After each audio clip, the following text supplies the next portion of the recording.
Hello, my name is Michelle. And my name is Linda, and we both work in the Better Beginnings team at the State Library of Western Australia. The purpose of this video is to assist you to incorporate storytelling techniques into your Storytime programs. We'll provide some tips for how to select a story or rhyme that's suitable for storytelling. We'll also model different storytelling techniques and suggest some good props which will enhance the storytelling experience. Put simply, storytelling is telling a story using your own words rather than reading the story from a book. There are many benefits of incorporating storytelling into your Storytime sessions. One benefit is that you can easily change a story to make it suitable for your audience. For example, some versions of traditional fairy tales, such as The Three Little Pigs, have an ending that might not be suitable for a very young audience. By telling this story, rather than reading it from a book, you have the option to share a more appropriate ending. Another advantage is that it allows greater engagement with the audience. With no book between you and the audience and no words on the page to read, eye contact can be at its maximum. Many of the stories that are perfect for storytelling have repeatable refrains, and these provide a great opportunity to get the audience involved. If I was telling the story of the Three Little Pigs, I would certainly be encouraging my audience to huff and puff. Storytelling is useful when you are unsure of the audience you'll be presenting to, because it can suit a wide range of ages. It's always my go-to presentation when I'm asked to run a story time at an outdoor event. Storytelling is a great way to introduce young children to stories from all around the world. Many cultures have a tradition of oral storytelling. If you show the children what country the story has come from on a world global map, you are also teaching them geography. Storytelling is a great technique to use when you are celebrating diversity and multiculturalism in your community or at a special events like Harmony Week. When looking for a story that is suitable for storytelling, there are a number of things you should consider. Stories with a strong narrative are great for storytelling. Stories that are repetitive or cumulative are easy to learn and enable audience engagement. Examples include There Was an Old Lady Who Swallowed a Fly and Who Sank the Boat by Pamela Allen. Look for stories that can be told without needing to use the exact words of the original story. Learning a phrase off by heart is fine, but if you need to learn the whole book off by heart, then it's probably better to read it rather than try to tell it. Avoid books that rely heavily on the pictures to convey the story. For example, a story like Rosie's Walk by Pat Hutchins would not translate well to being told because the illustrations tell an important part of the story that the words don't mention. Look for a story that you love. The more you love it, the more your enthusiasm will show, and the audience will naturally get caught up in this. The next step after selecting a story is learning it. To deliver a successful and professional storytelling session, it is important that you know the story well and can retell it off by heart. Here is our suggested method to help you learn a story. Break down the story into key events so that you can remember the critical parts of the narrative. Write out the story in your own words or draw the events in a storyboard format. Tell yourself the story out loud using your notes. Repeat this step several times. Ask yourself, are there parts of the story that you don't need to include or could simplify? What are the parts that must stay in? Are there better words you could use? Make adjustments and improvements to your story. Change the story to suit your audience if you need to, and make sure you're telling it in your own style, but be respectful of the story's origin. And consider using props to help you tell the story. Keep telling the story to yourself. If there are phrases that are critical to the story, learn them off by heart. Think about the gestures you'll use and how you are going to use your voice. Also, think about how you are going to tell the ending of the story. Tell your story to a friend or colleague without using notes, or record it and listen back. Practice. The more you practice it, the better your performance will be. Taking the time to develop the performance elements of your storytelling will help you to deliver a confident, engaging and polished presentation. Here are a few tips. Vary the intonation, pitch, tone and volume of your voice to create interest and variety and to express emotions such as delight, anger, surprise, worry or fear. Consider using different voices to portray different characters. For example, if you were telling the story of Goldilocks, you could use a deep voice for Father Bear and a high-pitched voice for Baby Bear. Consider the pace of your speech and how it can best complement the story. Exciting moments call for a quick pace, whereas suspenseful moments require a slower pace. Use pauses to help create suspense. Use repetition to reinforce key vocabulary and phrases and to give children opportunities to listen to the language of the story more than once. Encourage your audience to join in with animal noises or a chantable refrain. For example, when telling The Great Big Enormous Turnip, ask children to join in with and act out, and they pulled, and they pulled, and they pulled. Use facial expressions to match the atmosphere of the story. For example, scary moments require frightened expressions, and happy moments should be reflected in your face. Use mime and gesture to demonstrate the meaning of unfamiliar words. For example, the way the giant strode across the room, or pretending to show the tiger's sharp teeth as if they are your own. Hand gestures and movements need to be meaningful. Too much gesticulating may detract from the story itself. Look at your audience as much as you can, connecting with them through your body language and lots of eye contact. Make sure you speak clearly. If you lose your place or leave something out, don't stop and don't admit it. Backtrack and say something like, "Did I tell you?" or "What I haven't told you yet is," and slow down and enjoy the storytelling experience. Don't rush, especially at the ending. Good pacing and timing and a skillfully told ending makes listening to your story very satisfying for your audience. Most importantly, have fun. The more storytelling you do, the more you will relax into your own storytelling style. There are a variety of techniques and props you could use to enhance your storytelling if you wish. Some of these you will be familiar and comfortable with using already, and some may be new to you. We are going to model telling a variety of stories so that you can get an idea of the different techniques and props you could use. I'm going to tell a feltboard story. It's called Mrs. Mopple's Washing Line, and it's adapted from a book by Anita Hewitt. This is Mrs. Mopple. Mrs. Mopple lives on a farm. On her farm lives a pig, a turkey, a chicken, a cow, and a rabbit. On Mondays, Mrs. Mopple does her washing. She washed a pink frilly petticoat, a pair of woolly bed socks,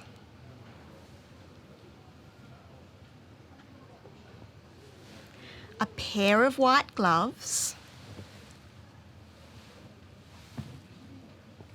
and a red spotted handkerchief. Blow, wind, blow, blow my washing dry. Mrs. Mopple went inside to do some other jobs. Blow, wind, blow, blow my washing dry. The wind did blow. It blew so hard that snap went the pegs that were holding the pink frilly petticoat.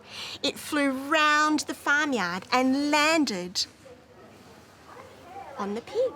So here we have a pig in a pink frilly petticoat. Blow, wind, blow, blow my washing dry. The wind blew so hard that snap went the pegs that were holding the woolly bed socks. They flew round the farmyard and one landed on the head of the turkey, so it looked like it had a funny hat. The other one landed round the neck of the chicken, so it looked like it had a scarf. So now we have a pig in a pink frilly petticoat, a turkey with a hat on, and a chicken with a scarf. Blow, wind, blow, blow my washing dry. The wind did blow so hard that snap went the pegs that were holding the white gloves. They flew round the farmyard and they landed on the horns of the cow. So it looked like it had 10 horns.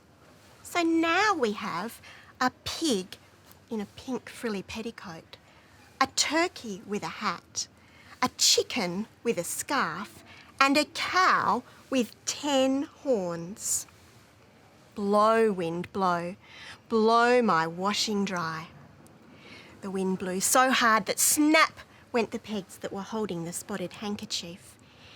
It flew round the farmyard and landed on the back of the rabbit, so that it looked like the rabbit had chicken pox.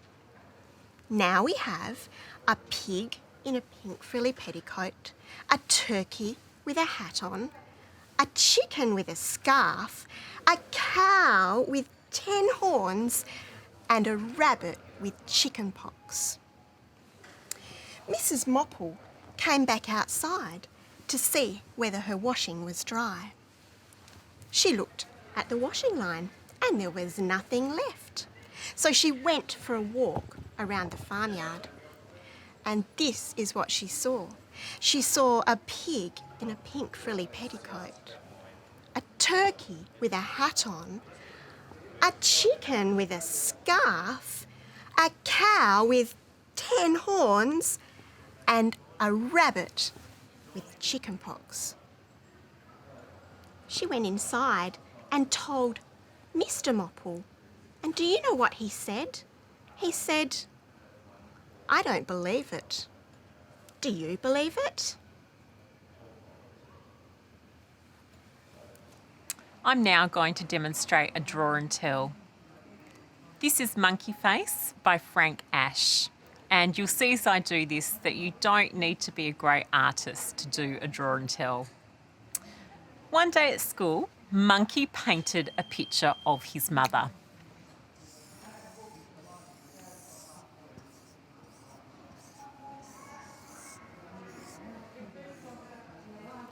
On the way home, he stopped to show his picture to Owl. "Nice picture," said Owl, "but you made her eyes too small." Said Monkey, and he changed the eyes to make them much larger. "How's this?" asked Monkey. "Much better," said Owl. When Monkey saw Rabbit sunning himself, he held up the picture for him to see. "Looks just like her," said Rabbit, "except the ears are much too small." Monkey turned around and made some changes to his drawing. "How's that?" asked Monkey. "Big improvement," said Rabbit.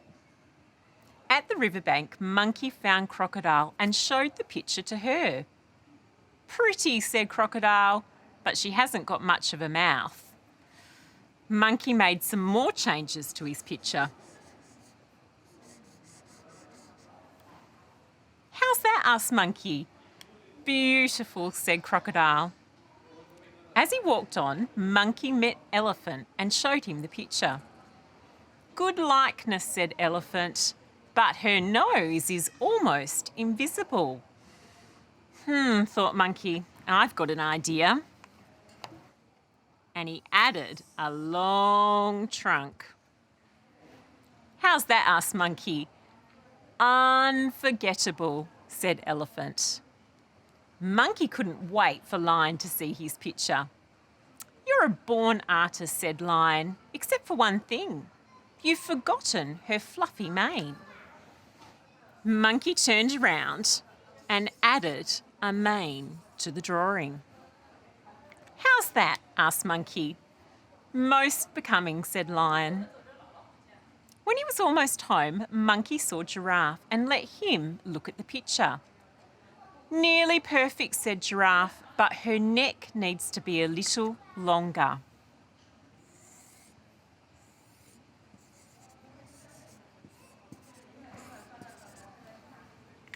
"How's that?" asked Monkey. "Truly elevating," said Giraffe. Monkey ran the rest of the way home. His lunch was all ready and his mother was waiting for him. "Look what I made for you in school today," he said. "A picture of you." "I love it," said his mother. "Just the way it is?" asked Monkey. "Just the way it is," replied his mother. And she hung the beautiful picture on the refrigerator door for everyone to see. I'm going to tell a cut and tell story, and it's called The Tailor. Once there was a tailor who was the finest tailor in his village, but he was very poor and it took him a long time to earn the money to buy himself some fabric of his very own. When he got the fabric, he thought and thought and thought and thought, and then he cut and cut and cut and cut until he had cut himself out a beautiful coat. "I love this coat," said the tailor. He wore and he wore and he wore this coat until he became known as the tailor with the beautiful coat. He wore it so much that eventually it wore out. But the tailor hated to throw anything away. So he thought and he thought and he thought and he thought, and then he cut and he cut and he cut and he cut until he had made himself a beautiful vest. "I love this vest," he thought. So he wore it and he wore it and he wore it and he wore it until he became known as the tailor with the beautiful vest. He wore it so much that it wore out. But the tailor, who hated to throw anything away, thought and thought and thought and thought, and then he cut and he cut and he cut and he cut until he made himself a beautiful tie. "I love this tie," he said. He wore and he wore and he wore this tie until he became known as the tailor with the beautiful tie. He wore it so much that it wore out. But that tailor hated to throw anything away. So he thought and he thought and he thought and he thought, and he cut and he cut and he cut and he cut until he had made himself a beautiful button. "I love this button," he said. And he wore and he wore and he wore this button until he became known as the tailor with the beautiful button. He wore it so much that he wore it out. And he looked at that button and he knew that he could still make something out of it. Do you know what he made out of it? He made a story out of the button, and he told me that story, and I've just told you that story.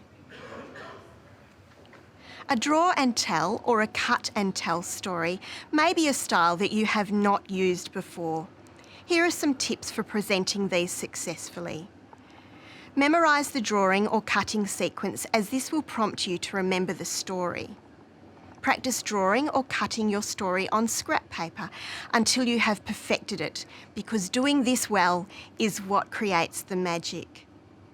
As with all storytelling styles, tell the story in your own words and make changes so that you are comfortable telling the story. I'm going to demonstrate a pure storytelling technique, and that's where I'm just going to use my voice to tell the story. And this is the story of the old-fashioned bed. Once there was a boy who loved to visit his grandma. She lived in a little house with a barn out the back. And in the house, there was a yellow kitten and a black dog. And in the barn, there was a goat and a spotted pony. And the little boy loved to visit because he would play with the kitten, he would walk the dog, he would pat the goat, and he would ride the pony. And one day he visited and he did all of those things. And that night, his grandma tucked him up and put him into the old-fashioned bed. She pulled up the covers, she sang him a lullaby, she kissed him good night, and she tiptoed very quietly to the door. She pulled the door closed, but the door went screech. The little boy sat up in bed and said, "Boo-hoo, boo-hoo." Grandma said, "Oh dear, oh dear. I'll tell you what, just this once, as a very special treat, I'll let you take the kitten to bed with you." So she placed the kitten next to the little boy. She pulled up the covers, she sang him a lullaby, she kissed him good night, and she tiptoed very quietly to the door. She pulled the door closed, but the door went screech. The little boy sat up in bed and said, "Boo-hoo, boo-hoo." The kitten sat up in the bed and said, "Meow, meow." "Oh dear," said Grandma. "Oh dear." "I'll tell you what, just this once, as a very special treat, I'll let you take the dog to bed with you." So she placed the kitten and the dog in the old-fashioned bed next to the little boy. She pulled up the covers, she sang him a lullaby, she kissed him good night, and she tiptoed very quietly to the door. She pulled the door closed and the door went screech. The little boy sat up in bed, the cat sat up in bed, and the dog sat up in the bed and said, "Woof, woof, woof, woof." "Oh dear," said Grandma.